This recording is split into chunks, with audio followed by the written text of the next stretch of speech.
ഓച്ചിറയിലെ പരബ്രഹ്മ ക്ഷേത്രസന്നിധിയിൽ ഇക്കഴിഞ്ഞ ഒരു ശനിയാഴ്ച ഞാൻ വീണ്ടും എത്തുമ്പോൾ കണ്ട കാഴ്ചകളെ ഒരു പുതിയ കാഴ്ചയായിട്ട് കാണാനാണ് എനിക്ക് തോന്നിയത്. സ്ഥിരം നാം എത്തുന്ന നമ്മുടെ ആ ക്ഷേത്രം വീണ്ടും ഒരു പുതിയ കണ്ണിലൂടെ, ഒരു ഫ്രഷ് കണ്ണിലൂടെ, ആദ്യമായി കാണുന്ന കാഴ്ചയുടെ കൗതുകത്തോടെ വീണ്ടും കാണുമ്പോൾ ശരിക്കും പറഞ്ഞാൽ വല്ലാത്തൊരു ഊർജ്ജമാണ്. കൈവെട്ടകയിലുള്ള ഒന്നിൻ്റെ മൂല്യമറിയാതെ നാം കടന്നു പോകുന്ന ഒരു കാഴ്ചയ്ക്കപ്പുറത്തേക്ക് മാറി നിന്ന് വീണ്ടും കാണുന്ന ഒരു പുതിയ കാഴ്ചയുടെ കൗതുകത്തോടെ കാണുമ്പോൾ ഉണ്ടാകുന്നത് അപാരമാണ്. ഓച്ചിറക്കാളുകളെ നിർത്തി ദക്ഷിണ വാങ്ങുന്നവരും അവരെയും കടന്ന് കിഴക്കേ യാത്രയിലേക്ക് എത്തുമ്പോഴുള്ള അവിടുത്തെ ചെറിയ തിരക്കും ഒരു അനുഭവം തന്നെ. ഈ യാത്രകളിലാണ് ഭഗവാന്റെ പരബ്രഹ്മത്തിൻ്റെ വാസം എന്ന സങ്കല്പം. കെട്ടുക ഇല്ലാതെ ഓച്ചിറക്കാളെ കൊണ്ട് 8 കണ്ടം ഉരുളിച്ച അവിടുത്തെ 8 കണ്ടങ്ങളാണ് സങ്കല്പം. ആ 8 കണ്ടങ്ങളെ ചുറ്റി വരുന്ന എഴുന്നള്ളത്താണ്. ഇതിങ്ങനെ പോയിട്ട് 8 കണ്ടവും ചുറ്റി ഒരു വ്യക്തി ഉരുളുന്നു എന്നാണ് സങ്കല്പം. പക്ഷെ അതിന്ന് ഓരോ മൂലയ്ക്കും പോയിട്ട് അവിടെ ഒന്ന് ഉരുണ്ട് ഒരു കാണിച്ചിട്ട് ബാക്കി ഇന്ന് എഴുന്നള്ളത്ത് നടന്ന് മാത്രം പോവുകയാണ്. ഒരു വ്യക്തി ഉരുളാൻ വേണ്ടി ഉണ്ടായിരിക്കും. ഇത് പടിഞ്ഞാറ് യാത്രയാണ്. താരതമ്യേന കിഴക്ക് യാത്രയേക്കാൾ അല്പം തിരക്ക് കുറവാണെന്ന് മിക്കപ്പോഴും അനുഭവപ്പെടുന്നൊരു യാത്ര. ഇവിടുത്തെ ഈ വൃക്ഷങ്ങളും ഈ കാഴ്ചകളുമൊക്കെ ഒന്ന് വേറെ തന്നെയാണ്.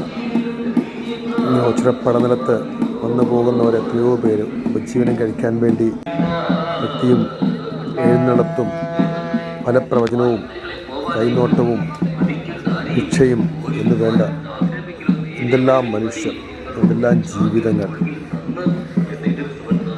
ഒട്ടുമിക്ക ജീവിത അവസ്ഥകളെയും നമുക്കിവിടെ ഓച്ചിറയിൽ കണ്ടെത്താൻ സാധിക്കും. ഇതൊരു 8 കണ്ടം മുരളിച്ചയുടെ പിന്നാലെ ഇങ്ങനെ നടക്കുമ്പോൾ നമ്മളും അതിൻ്റെ ഭാഗമാണോ എന്ന് ചിന്തിച്ചു പോകുന്ന ഒരു സുഖം. ഈ മരങ്ങളും ഈ മണലും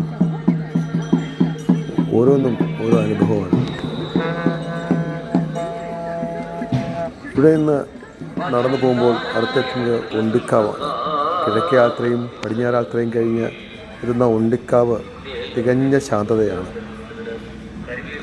ഒണ്ടിക്കാവിൻ്റെ പ്രത്യേകത, പണ്ട് മാടൻ പോത്തായി വന്ന പരബ്രഹ്മം കാട്ടിലേക്ക് ചെറിയിലേക്ക് ചാടിപ്പോയെന്നും അത് ഉണ്ട് ഈ കാവിൽ എന്ന് ചാത്തൻ തിരുമേനിയെ പറഞ്ഞത് പ്രകാരം ആ ഉണ്ട് ഈ കാവ് ഒണ്ടിക്കാവായി പരിണമിച്ചെന്നും ഒരു കഥയുണ്ട്. നമുക്ക് നല്ല വെയിലത്ത് പോയിരുന്ന് സൂര്യഭഗവാനെ ധ്യാനിക്കുന്ന ഒരു മനുഷ്യൻ. ഇവിടെ ചിട്ടവട്ടങ്ങളോ നിയമങ്ങളോ ഒന്നുമില്ല. ആർക്കും ഈശ്വരനെ ധ്യാനിക്കാൻ എന്ത് രീതിയും സ്വീകരിക്കാം. അവരുടേതായ മനസ്സിൻ്റെ ചിന്തകൾക്കനുസരിച്ചുള്ള രീതികൾ. ഒണ്ടിക്കാവിൻ്റെ കാഴ്ചകൾ തന്നെയാണ് തികച്ചും ശാന്തമായൊരു. കോളേജ് കാലഘട്ടത്തിൽ പലപ്പോഴും ഇവിടെ വന്നിരിക്കാറുണ്ടായിരുന്നു ഞാൻ. വൈകുന്നേരങ്ങളോ ചില അവധി ദിവസങ്ങളോ ഉച്ചനേരങ്ങളൊക്കെ വന്നിരുന്നാൽ മനസ്സിന് സമാധാനമാണ്. ഇത് പിന്നീടുണ്ടായ നക്ഷത്രവനം. ഇവിടെ കച്ചവടക്കാരും സ്ഥിരം തമ്പടിച്ചിരിക്കുന്ന കച്ചവടക്കാരും ഒട്ടും കുറവല്ല. വെടിവഴിപാട്, അതുപോലെ പക്ഷി ജ്യോത്സ്യം, സകല ജീവിത മാർഗങ്ങളും ഇവിടെ കണ്ടെത്താൻ സാധിക്കും.